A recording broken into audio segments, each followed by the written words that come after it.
Welcome to my workshop. In one of my recent videos I created this router table attachment for my table saw, the Evolution R255TBLX. So this is the newer version of the table saw from Evolution, and in today's video I want to show you my version of a router fence I'm going to be using with this router table. Now there's many ways to actually approach this topic. You can add some T-tracks to the table of your router table, you can use the sides of your router table, or actually what I'm going to do in my case, I'm utilizing the fence from the table saw itself.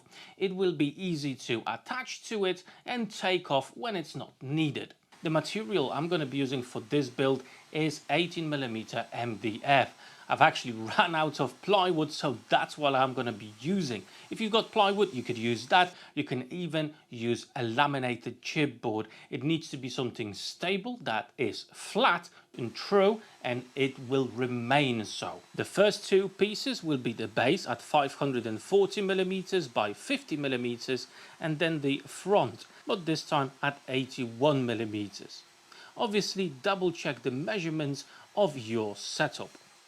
For the front of our fence, well, I do want to have the ability to change the size of the opening depending on what size of the router bit I'm currently using. So I'm going to be cutting one more strip. However, this piece, as you can see, I'm splitting down in half with my miter saw. For the next step, I'm going to be using my pillar drill with a 50mm hole saw. I'm going to create openings in the base and in the front. Now we need to square up these openings. I'm just going to be using a bandsaw to do that. However, you can use a jigsaw or actually even a handsaw if you wanted to. Right then, so that's the front of our fence, onto which we're going to have these two pieces, okay? And as you slide them apart, you're going to create an opening for a router bit of a particular size, okay? As you don't want to have a large opening if you've got a small router bit, okay? It's much safer, much better to have a smaller void here for smaller router bits, okay? So what we're going to do, we're going to pre-drill two holes in each, and then a channel in this piece as well, so we can freely slide this about. However, as you can see, we don't need that much movement, okay? Probably about 3 centimeters each way. All right, let's get back to the pillar drill and let's sort out the fronts of the fence. First of all, I'm using 12mm Forstner bit to create a recess for the head of the bolt itself, so it's flush with the material. Then in the main front of the fence, I'm gonna pre-drill two holes with 7mm drill bit, and then as you can see, I'm connecting both of the holes pre-drilled with a jigsaw. Okay, you can actually use a router for this if you wanted to. However, the easiest and the quickest way I find to be is the jigsaw. With all this work done, now we need to cut out 4 more pieces. These will create a dust box in the back of our fence, so we're going to be able to attach our shop vac hose to remove any dust particles as we are routing out. We're going to need two sides at 63mm by 50mm, a back piece that needs to be at 63mm by 60mm, and finally the top piece that needs to be 10 centimeters by 9.8 centimeters. All right, and so that's more or less the shape of our fence itself, and that's the top into which we need to pre-drill an opening so you can attach your shop vac hose. Now I do have this adapter that's gonna go just right at the top, but if your hoses or your adapters are bigger, then yeah, just remember to make this bigger as well to accommodate for this. And to create the opening, I'm going to be using a 35mm Forstner bit.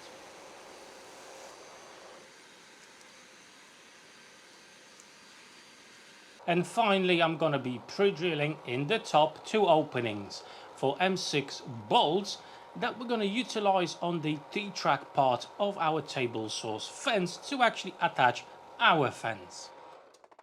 Right then, now let's put the main body of our fence together. I'm going to be using some wood glue and CA glue for that initial quick bond, and later on I'm going to come back and reinforce everything with some screws.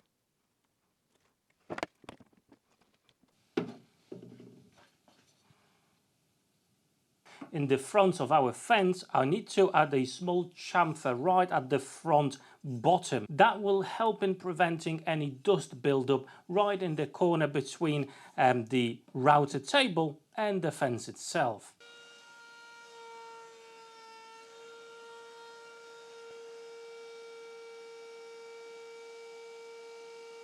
With the glue set, I can reinforce our fence with some screws.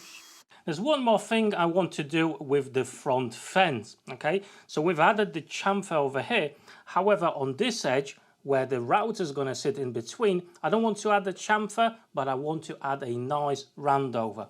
So I've got a very tiny roundover bit here, and that's what I'm going to do now. It will make sure that any material will not catch on the edge.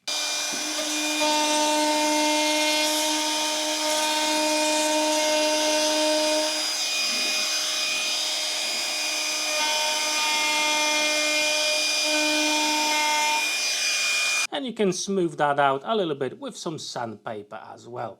And the final thing before assembly, well, I'm going to add a bit of furniture wax to the front to make sure I've got nice and smooth motion when pushing through my material. Right, now let's put our fence together and we're going to try it out. So first of all, the bolts go through that, then into the opening. At the back, I'm going to add some washers and some wing nuts. That's going to give us the ability to change the position of our fence on the fly. And in a similar fashion, we're going to install our fence, our router fence, to the existing table saw fence, okay? 2 bolts in the T-track itself. I'm just going to offer our fence just like so, and on top of it some wing nuts to secure everything in place. Right, let's give this a test drive. Just gonna put in my dust extraction in. And because our router fence is attached to our table saw fence, well, we can actually utilize the pinion fence to move it around with very high precision to the exact place that we need our fence to be, and then we can simply lock it in place, and that's not gonna move anywhere.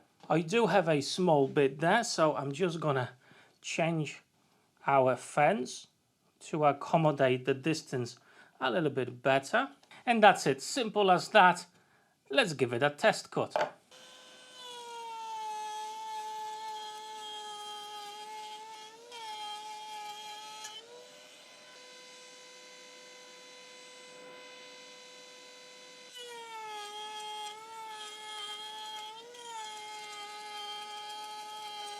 And there you go. Even with a heavy cut like this in one single pass, no issues at all. And best of all, no dust on the table itself or just flying everywhere. So the extraction works great as well. And as you can see, it's a fairly simple upgrade to an existing router table. It will sort out your dust collection issues and actually accuracy and safety of use as well. And as I said, additional features, because we attached our router fence to the fence from the table, so it's actually super easy to dial in that exact distance from the fence to the router bit.